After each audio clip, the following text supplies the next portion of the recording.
ainda de intranquilidade no Brasil, por causa especial da criatividade de alguns. Ontem eu fui ao Supremo, a decisão foi na última hora, vocês surpreenderam. Hoje resolvi não ir. Motivo? Obviamente eu não sabia o que ia acontecer. Mas vamos lá. Eu espero hoje botar um ponto final nisso aí. Parece que tem algo pessoal contra mim. E a acusação é muito grave. E são infundadas. E não é da boca para fora. Eu vou demorar um pouco, mas tem muitas novidades para vocês. Vou começar no final. Quando as eleições se acabaram, no dia 2 de outubro, 2 de novembro, alguns de vocês estavam lá na Alvorada e eu fiz um pronunciamento à nação. Coisa rara, né? Fiz um pronunciamento lido à nação. Eu vou ler apenas um parágrafo desse pronunciamento, que infelizmente não está no inquérito do ministro Alexandre de Moraes.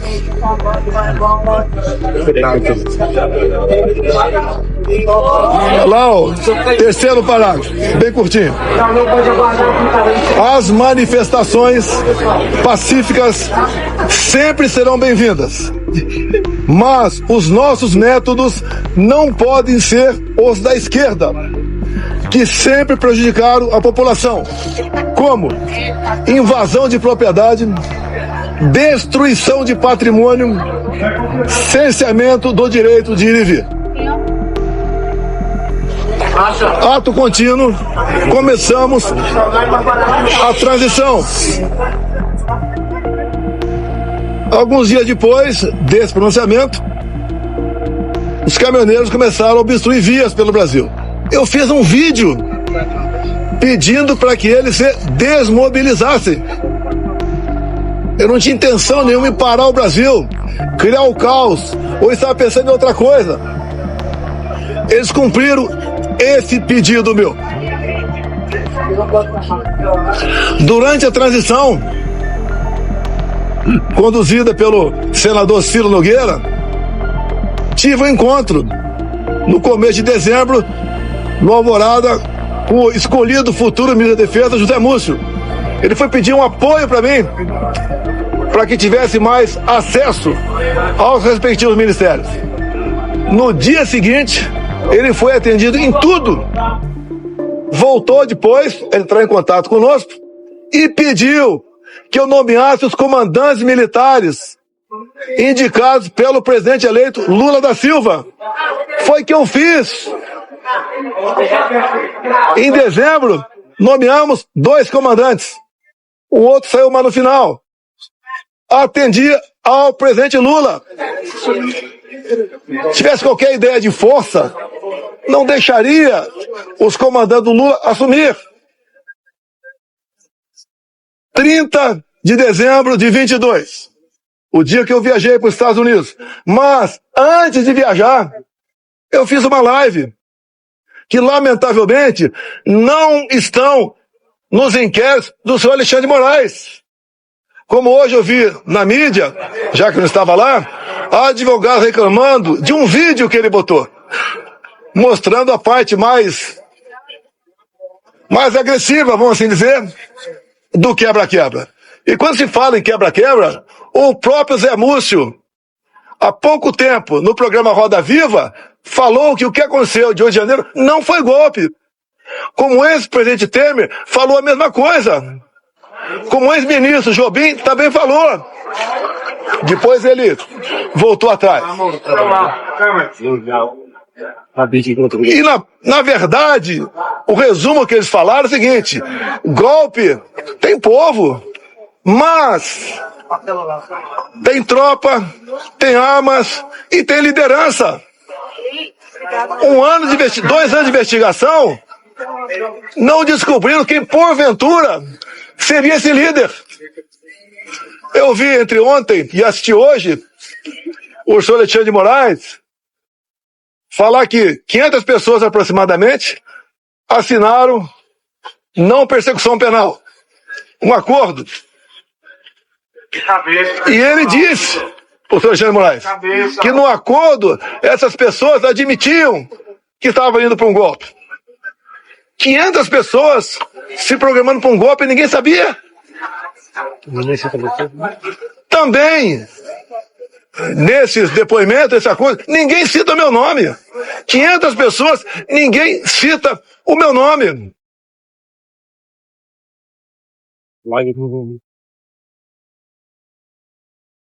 Vamos aqui para a live de 30 de dezembro. O dia que eu viajei para os Estados Unidos. Um pedacinho bem curto aqui. Mas, lamentavelmente, as imagens não estão no inquérito do Alexandre Moraes. Ele bota o que ele quer lá. Por isso, seus inquéritos são secretos. Ou confidenciais. Na live. E repito, em nenhum momento fui procurado para fazer nada de errado. Violentando, seja o que for.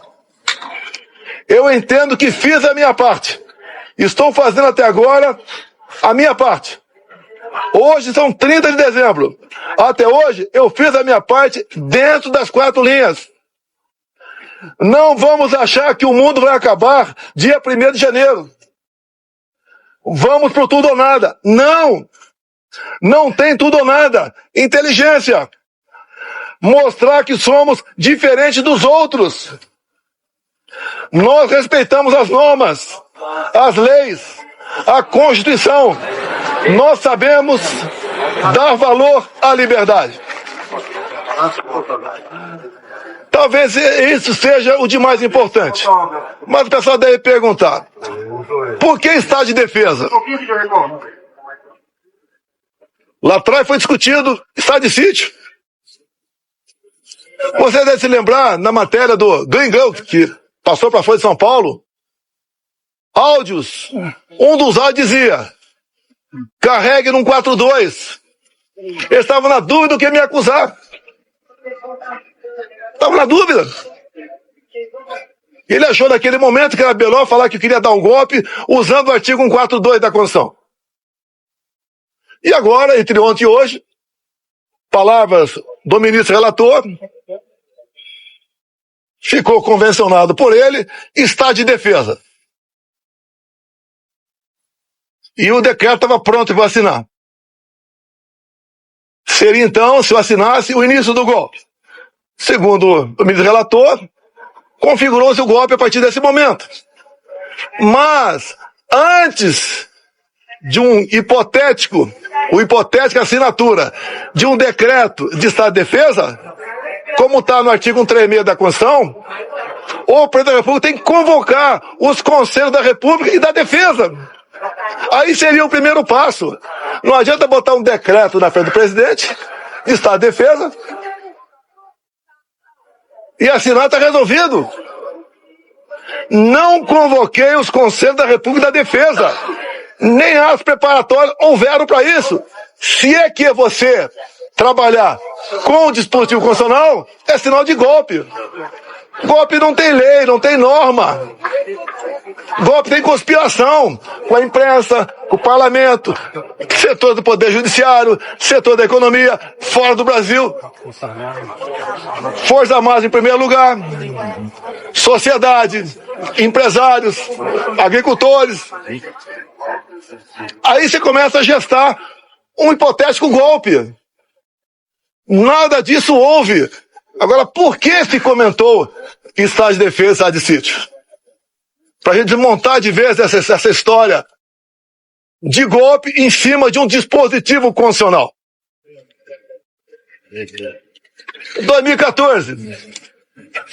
Acabaram as eleições, Dilma ganhou de Aécio Neves. Passa a mão. O que o PSDB fez? Contratou uma auditoria externa.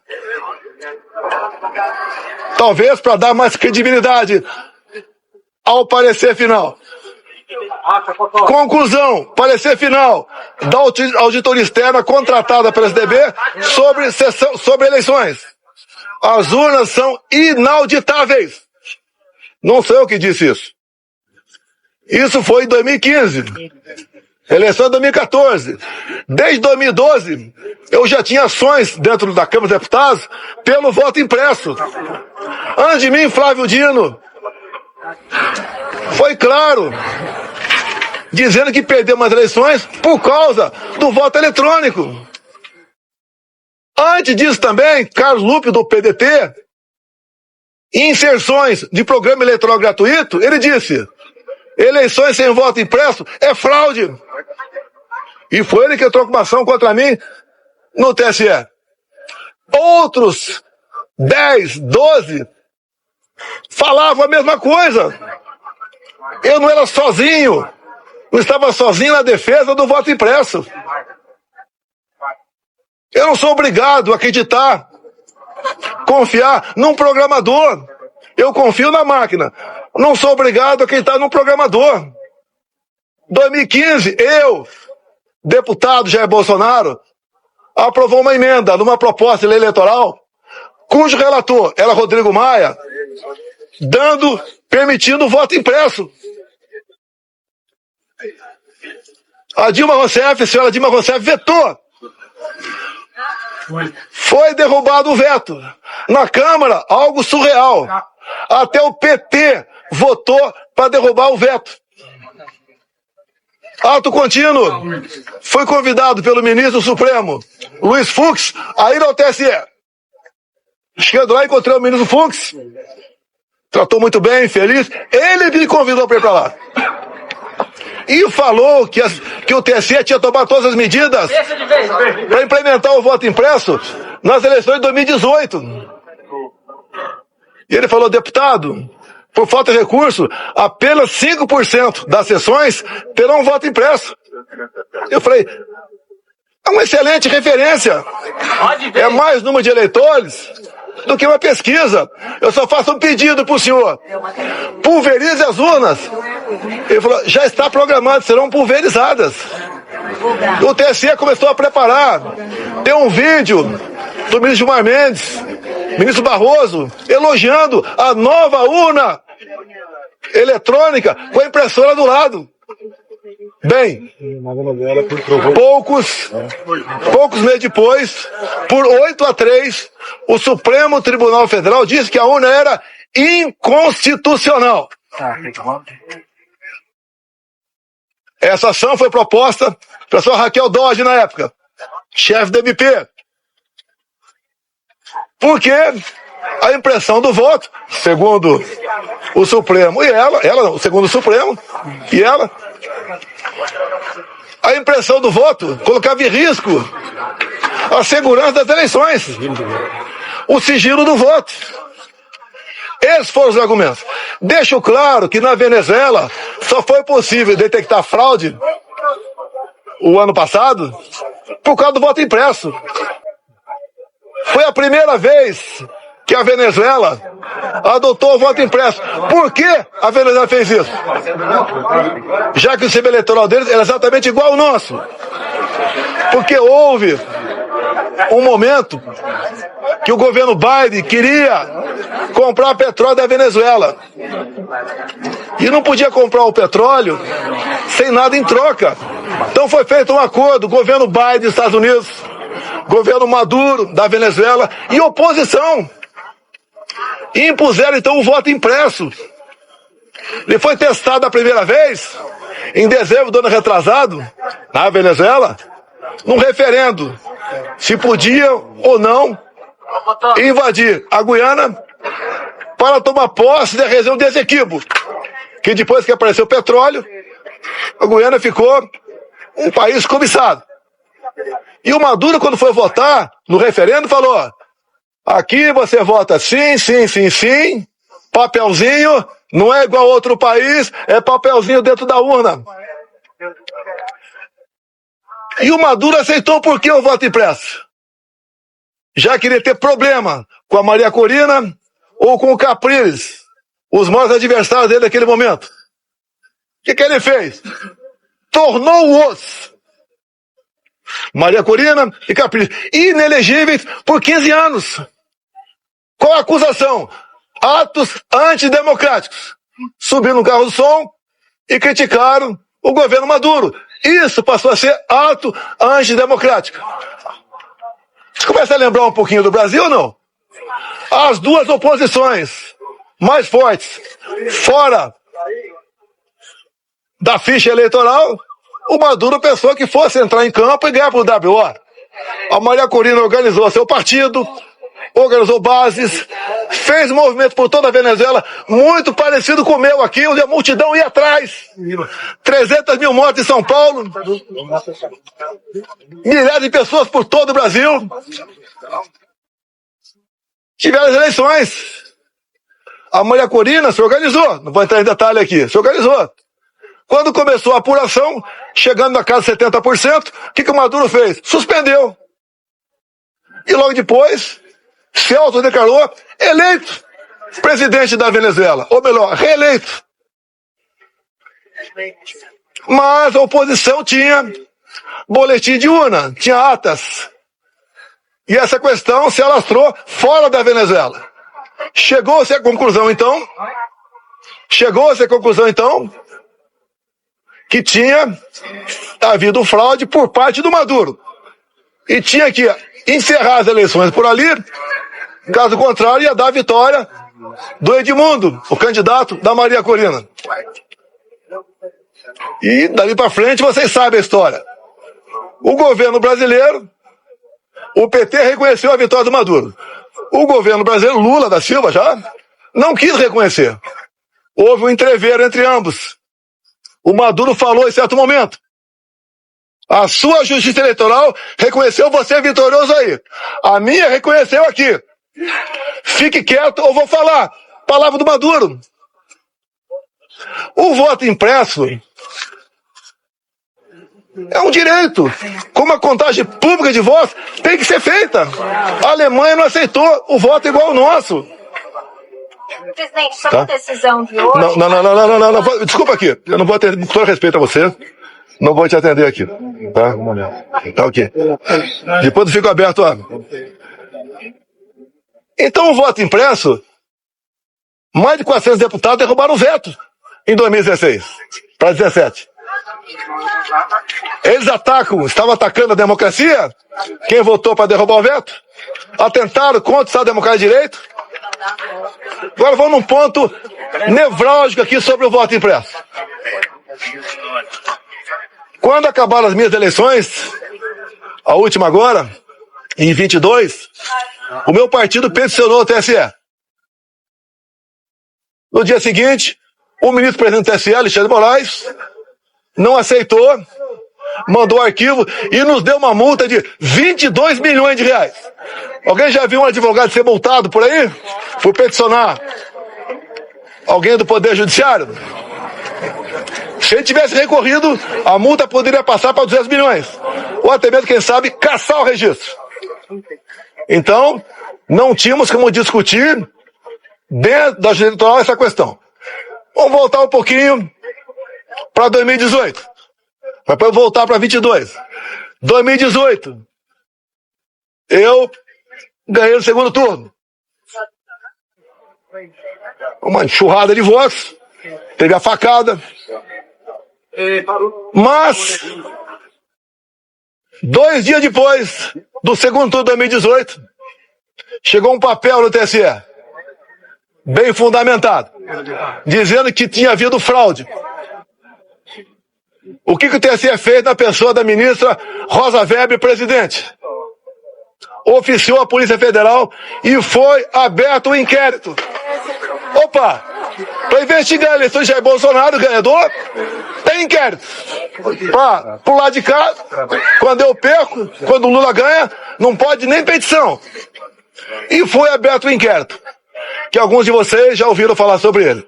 Inquérito 1361 de novembro de 2018. Para apurar fraude. E foi dada uma atenção muito especial, por determinação da presidente, para resolver rápido a questão de fraude. Estava na cara que já havia fraude. Para me tirar e botar o Haddad.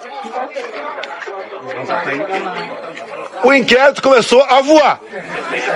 Na mesma velocidade dessa ação contra mim. Porque o Haddad tinha que assumir. Eu fiquei sabendo desse inquérito em 21.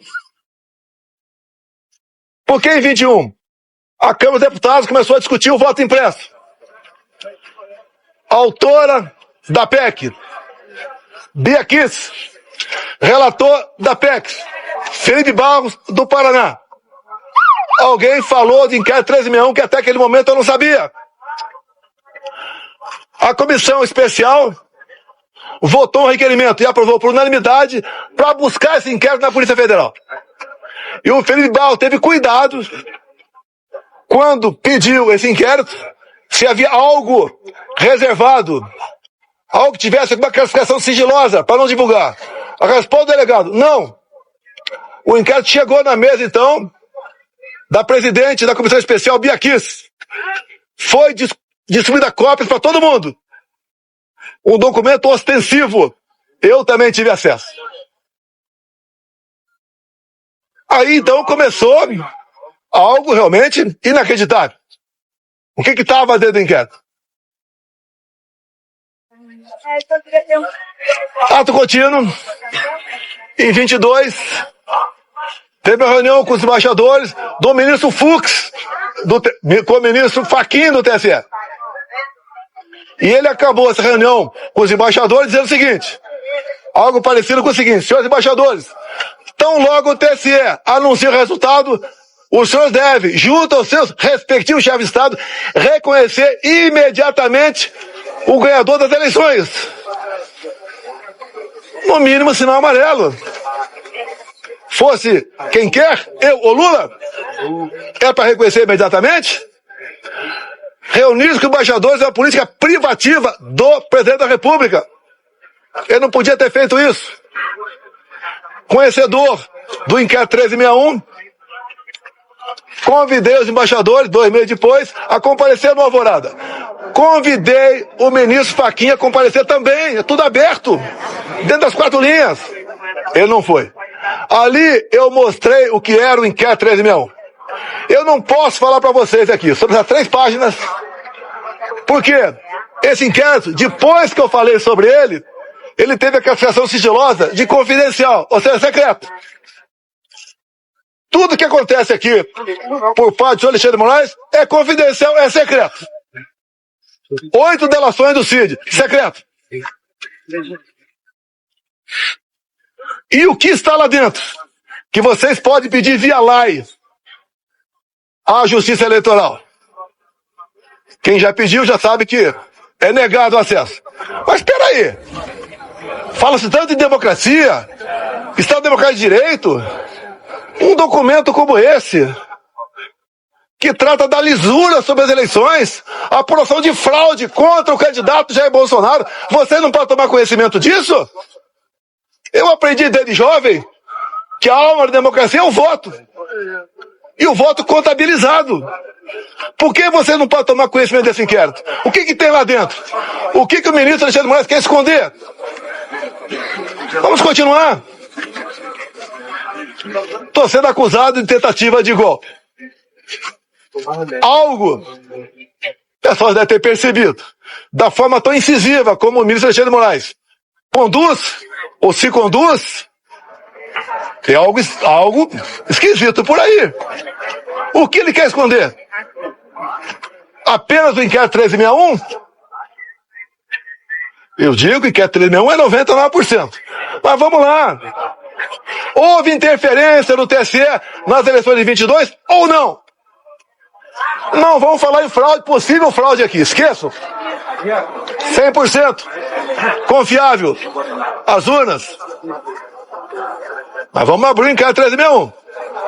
Durante as eleições de 22, o TSE influenciou, jogou pesado contra eu e a favor do candidato Lula. Eu não pude mostrar imagens do Lula defendendo o aborto. Eu não pude mostrar imagens do Lula falando que o pobre coitado rouba um celular para tomar uma cervejinha. Eu não pude mostrar imagens do 7 de setembro. Imagens do enterro da Rainha Elizabeth. De parte do meu discurso na ONU. O Lula ao lado de ditadores. Eu não podia mostrar nada. Eu não pude mostrar a imagem do Lula com o gorro CPX na cabeça, que eu me reuni com embaixadores aqui. Ele foi no Morro do Alemão, se reuniu com líderes comunitários que só são eleitos com apoio do tráfico. Eu não pude mostrar nada. Na reta final, 1,5 milhão de inserções da rádio foram negados. Nordeste especial, a grande parte lá não apareceu. E como fomos reclamar, ainda fomos advertidos. Culpado a nós. Assim se comportou o sistema eleitoral. E mais ainda, mais grave, a diferença foram 2 milhões de votos. Estão no papel, 2 milhões de votos. O TSE fez uma campanha massiva para que jovens de 16, 17 anos retirassem seu título. Essa faixa etária, 75% vota na esquerda. Mais de 4 milhões de jovens retiraram o título. Só aí dá uma diferença a mais, ponto candidato, 2 milhões de votos. Mas uma lei eleitoral, para ter eficácia, ela tem que ser sancionada 1 ano antes das eleições. As resoluções 6 meses antes, entre o primeiro e o segundo turno de 22, houve a resolução do TSE. Era para censurar. Até a ministra Carmen Lúcia falou o quê? Olha, eu sou contra a censura, mas o momento aqui é especialíssimo. Vou votar sim. E o Alexandre de Moraes aprovou uma resolução entre o primeiro e o segundo turno, proibida por lei. Com mais força ainda, a justiça eleitoral foi para cima do pessoal da direita, desmonetizando páginas, derrubando páginas, prendendo gente. Fizeram barbaridade contra a minha pessoa. A justiça eleitoral se comportou corretamente, dado que eu falei aqui, sim ou não? Eu que sou golpista? Eu que sou golpista? Esses 2 vídeos aqui estão nos autos do inquérito. Que os advogados reclamaram de um vídeo que estava hoje, foi mostrado aqui no TSE. Eu sou o culpado. Repito, na delação do Cid, ele diz que, vamos partir do princípio, está tudo certo com a delação dele. Ele diz ali que ficou sabendo do 8 de janeiro, no dia 8 de janeiro. Já falei, estou repetindo, nos 500 acordos de não persecução penal, em nenhum deles, que eu tomei conhecimento, alguém cita meu nome. Graças a Deus eu saí aqui dia 3 de dezembro, que eu não queria passar faixa para um cara com passado, como o Lula tem. Não há crime nenhum não passar faixa. Não está escrito que é proibido passar faixa. Fui para os Estados Unidos e essa artimanha do 8 de janeiro, eu falo artimanha porque o ministro Flávio Dino, na justiça, negou os vídeos do 8 de janeiro. Quase 200 máquinas. Ele entregou apenas 4 vídeos e falou que o contrato tinha vencido. Ah, pelo amor de Deus! Pelo amor de Deus! Eu sou golpista? 8 de janeiro, eu estava nos Estados Unidos. Uma das 5 acusações contra mim é destruição de patrimônio. Só se for por telepatia. Existia, pegaram, fizeram pesca probatória, reviraram a vida de todo mundo, 3 buscas e apreensão em casa. Não acharam nada a meu respeito. O próprio Cid falou que os militares estavam de férias no início de janeiro. Daí invento, ao Lula ia assinar uma GLO. Se assinar é problema dele, pô. Vai dar golpe com o comandante do Lula? Se os meus tivessem mantido, podia até ter uma elucubração nesse sentido. Os comandantes jamais embarcariam numa aventura. Discutir, como disse o então comandante do Exército, discutir hipóteses de dispositivos condicionais, isso não é crime. Estou discutindo. Você não vai me tirar do certo. Acho que a maioria já aprendeu aqui como é que eu acho. quiserem tumultuar com você, é outra história. Vou embora. Vou abrir a pergunta para vocês.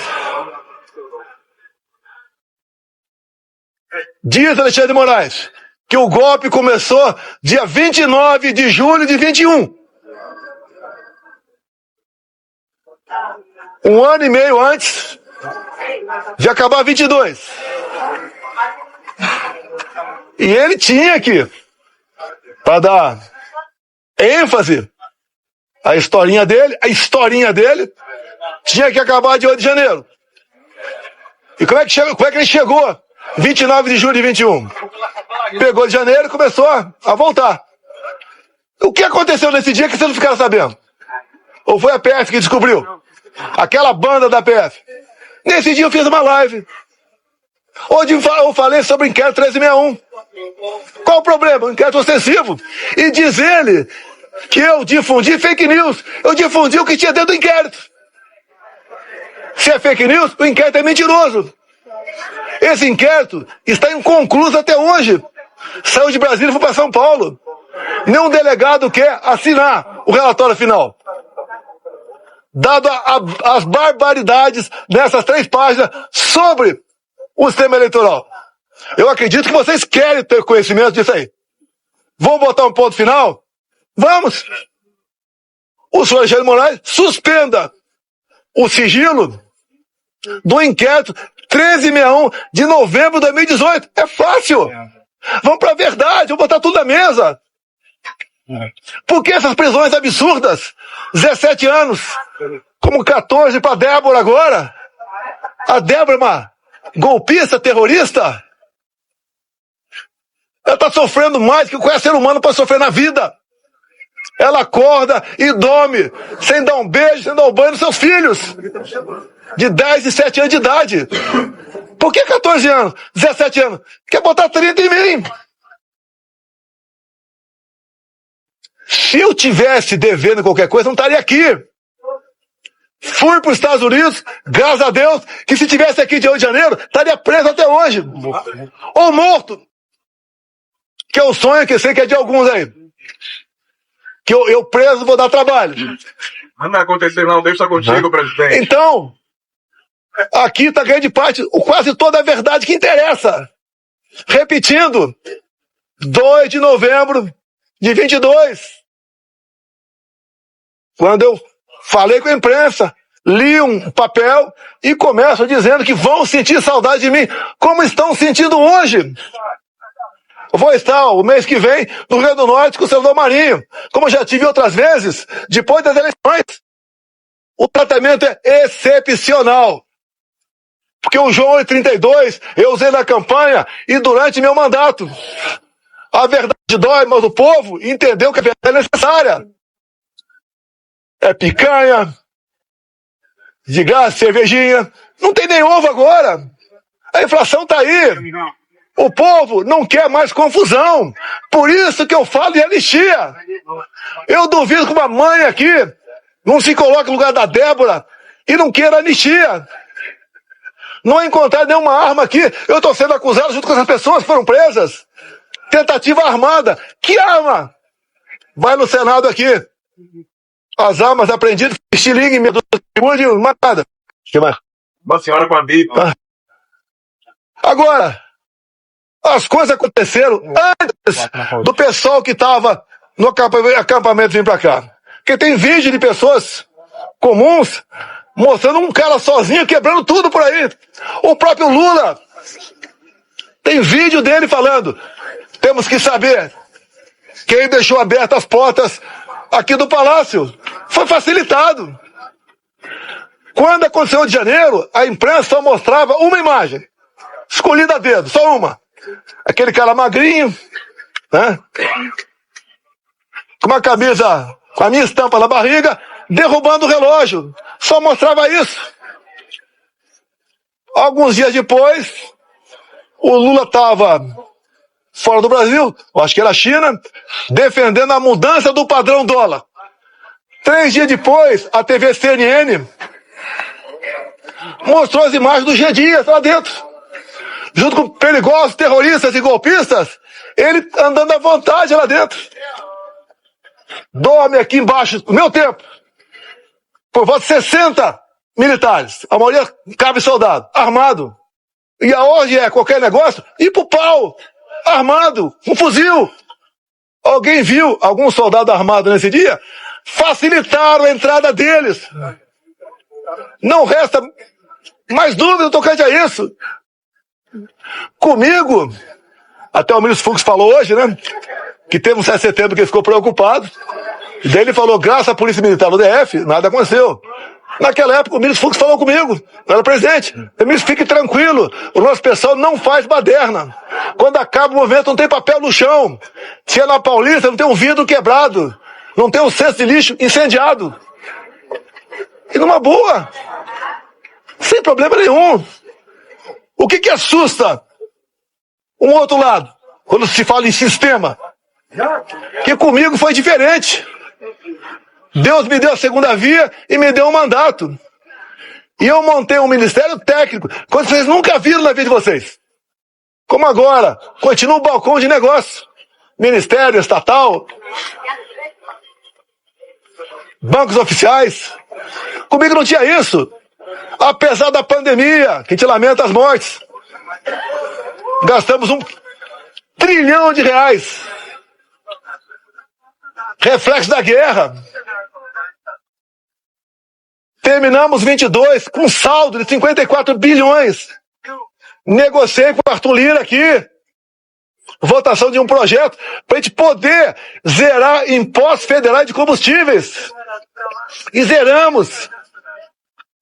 O Paulo Guedes, na nova política dele de reindustrialização, diminuiu em 30%. O IPI de 4 mil produtos.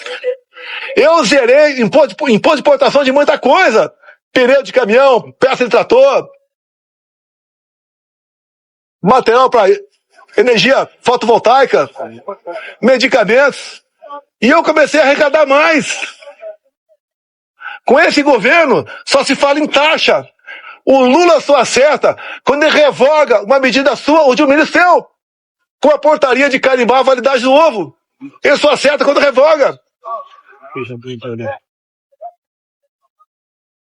A imprensa fala que, parte da imprensa que Copacabana flopou. Eu não sei quantas pessoas tinha lá. A USP, com o pessoal com cabelo colorido, falou que tinha 18 mil. Ou tinha um quarto de Maracanã.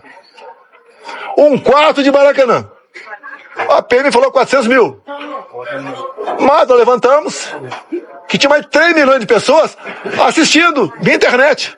Como, por exemplo, a Rádio Ouro Verde. 3 milhões e meio. Corrigindo aqui, 3 milhões e meio de pessoas. E quando eu falei em concentrar no Rio, com todo respeito aos seus parlamentares do meu lado, se tivesse um movimento na cidade dele, ia ter uma certa repercussão. Que eu queria que o pessoal ouvisse o que eu falei, o que o Malafaia falou, o que o Nicolas falou. Vamos mudar um pouco esse repertório para São Paulo. Vamos ver se a Damares fala. A Michele volta para lá, porque ela estava em convalescença. Agora, dia 30, agora, vai ter o movimento da esquerda. Tô até promovendo. O movimento da esquerda na Paulista. Qual é a pauta? Prisão pro Bolsonaro. E sem anistia. Lá não tem mãe, não. Que não se coloca no lugar da Débora. Vamos ver quantas pessoas vão para lá. Na semana seguinte, 6 de abril, vai ter o nosso. Tudo acertado com o Tarcísio. Devemos ter pelo menos 6 governadores. Mais de 50 parlamentares. Vamos continuar nessa luta da anistia. A anistia é perdão, é passar a borracha. É fazer o Brasil voltar à sua normalidade. Eu não quero confronto. Eu quero o bem-estar do meu povo. Não tenho obsessão pelo poder, tenho paixão pelo Brasil. E quando alguns falam inelegível, por que eu estou inelegível?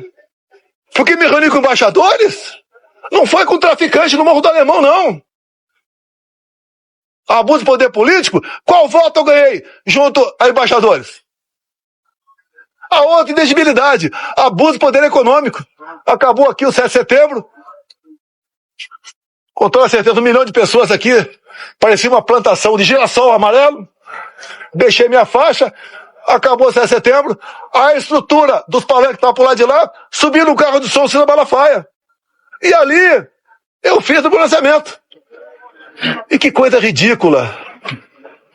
Por ocasião da votação da minha elegibilidade, o ministro Alexandre de Moraes, falando, inclusive, ele fez um coro de imbrochável. O que é isso? Eu falei para um cara que estava lá embaixo, aquela medalha minha, não foi no microfone. E se tivesse falado, qual é o problema? Como agora tá um grito aí, quando qualquer lugar que eu vou, chip. Qual o problema? Qual o problema? Alguém viu corrupção como estatal comigo? Acabaram com os Correios. Viu o rombo do Banco do Brasil? Como é que era, por exemplo, Porto de Santos? Dava prejuízo anual de 500 milhões. O Tarcísio assumiu o ministério. Passou a dar lucro de 500 milhões. Para onde ia esse 1 bilhão de reais? Ia para o bolso de alguém. Que, obviamente, começou a trabalhar contra mim. Perdeu 1 bilhão por ano. Você vai lá em Itaipu Binacional. Era conhecida apenas como uma empresa que gerava energia. Quando o Gelson Luna assumiu, ele ligou para mim. Ficou abismado com o tamanho da corrupção lá dentro. Eu falei, mas como é que isso nunca veio à tona? Porque Itaipu Binacional, por ser binacional, não é auditada pelo TCU. Podia meter o braço até o sovaco e roubar. Tapamos esse rombo. Junto com o ministro Saxida, foi a reta final. O que nós fizemos? Reduzimos em 45% o preço da tarifa em dólar. E mais, concluímos a segunda ponte com o Paraguai. Não é uma pinguela, não. Uma ponte com 470 metros de vão. Tá 2 anos faltando a cabeceira. Começamos a terceira ponte em Porto Murtinho, para a Bioceânica. Alongamos em 600 metros o aeroporto de Foz do Iguaçu. Levou água pro Nordeste. Vamos terminar Itaipu aqui. Atendi o governador Ratinho, asfaltando em 43 quilômetros. Também a pedido do Felipe Barros. Asfaltamos a Transboiadeira, 43 quilômetros. Atendemos, com pequenas obras de infra, mais de 50 municípios. O então secretário da Pesca, Jorge Seife, começou a tratativa com o Paraguai para nós praticarmos a piscicultura no Lago de Foz. A previsão era aumentar em 20% a produção de pescado no Brasil. Faltou o último passo, que mesmo pro nosso lado tinha que ter autorização do Paraguai. Mais um exemplo do estatal, que deixar de meter a mão nela. Os bancos no Brasil, Caixa Econômica, BNDES, cada diretoria era um partido ou um grupo que trabalhava lá, não pelo banco, para si. Eu tive uma vez uma pessoa muito importante, né? Foi me visitar e tinha um problema no Banco do Brasil. Era um problema de quase 200 milhões de reais. E ver se eu podia resolver. Eu tomei conhecimento. Chamei o banco. O acha disso? Ele falou, não dá por causa disso, disso. Acabou. Daí chamei o cara de volta. Eu falei, companheiro, desculpa, mas não dá por causa disso. Sabe o que ele me respondeu? Demita o presidente do Banco do Brasil. Era assim que as coisas eram tratadas no Brasil. Um momento marcante na minha vida. Tinha uns 15 mega empresários na minha sala. Daí um falou o que pra mim? Tô vindo do SPU. Pela primeira vez não fui achacado quando entrei lá. Olha como é que funcionou a Polícia Federal e a Polícia Rodoviária Federal. Recorde de apreensão de drogas e armamento. Olha o campo. Acabamos com a invasão do MST. Como? Armamento pessoal. Arma não mata. Tanto é que o povo, em grande parte, teve arma e diminuiu em quase 30% o número de mortes por arma de fogo do Brasil. O Tarcísio foi um gigante. Acabamos com muitas balsas pelo Brasil. O Marinho levou água para o Nordeste. Com Saxida na reta final, acertamos toda a documentação para eólicas offshore na costa do Nordeste, para gerar o equivalente a 50 Itaipus. O Saxida acertou a documentação para a exploração de lítio na região mais pobre de Minas Gerais, que é o Vale de Quitinhonha. O Saxida também acertou a regulamentação para nós começarmos a explorar urânio lá em Santa Quitéria, Ceará. O que o Lula fez no final do ano passado? Teve aqui reunião do G20. Assinou 37 memorandos e acordos com a China. Esses acordos entregou o nosso urânio para a China. Acordos têm que passar pelo parlamento. E a comissão inicial é Relações Exteriores e Defesa Nacional. Por isso, eu me empenhei, junto com o nosso partido, ninguém foi violentado por causa disso, a indicação seria do Eduardo Bolsonaro. Com toda certeza, pressão de fora, bateu aqui dentro. O Lula quer botar o Brasil no colo da China. É só vocês da imprensa tomarem conhecimento dos 37 memorandos e acordos, até acordo satelital. O que o Lula quer? Quer uma internet dele. E a China aqui dentro. Não tem como esse país ir para frente. Não tem. É impossível esse país ir para frente. Temos potencial para dar um salto enorme. Por que não vai para frente? Grupelhos. E quando eu acabo com o loteamento, ou em grande parte, desses loteamentos, em estatais, em ministérios, em bancos oficiais, eu estou dando um golpe nessas pessoas que sempre se viveram na sombra do poder. Botamos um ponto final nisso. Se eu fosse um tido presidente, mané, né, como outro qualquer, ninguém está preocupado em processar. Me pinto agora nesse inquérito como o maior criminoso da democracia. Eu não interferi no TSE, o outro lado interferiu. Eu não soltei nenhum bandido para disputar a eleição. Eu não tornei nenhum bandido elegível, anulando condenações para poder disputar a eleição. Dá para entender uma união de Alckmin com Lula? Com tudo que eles foram do passado? Que constrangedor pro Alckmin ir no evento com Lula e cantar Internacional Socialista. O Alckmin pro Irã fica ao lado de 4 terroristas, 3 já foram eliminados. O Alckmin e Lula falar que o Hamas não é um grupo terrorista. O que eles querem fazer com a polícia militar agora? Numa PEC. Acabar com a polícia militar do Brasil. Não tem nada para dar acesso a esse país. Vou encerrando, abrindo para alguma pergunta. Presidente, o senhor teme uma eventual prisão agora que o senhor torna o réu? Os advogados orientando aqui a não dar. Não, presidente, o senhor teme uma prisão. Como que o senhor se sentiu sobre o julgamento, presidente? O protesto em Brasília contra o presidente Michel Temer terminou em vandalismo. Um grupo de pessoas usando máscaras no rosto promoveu um quebra-quebra em meio à manifestação.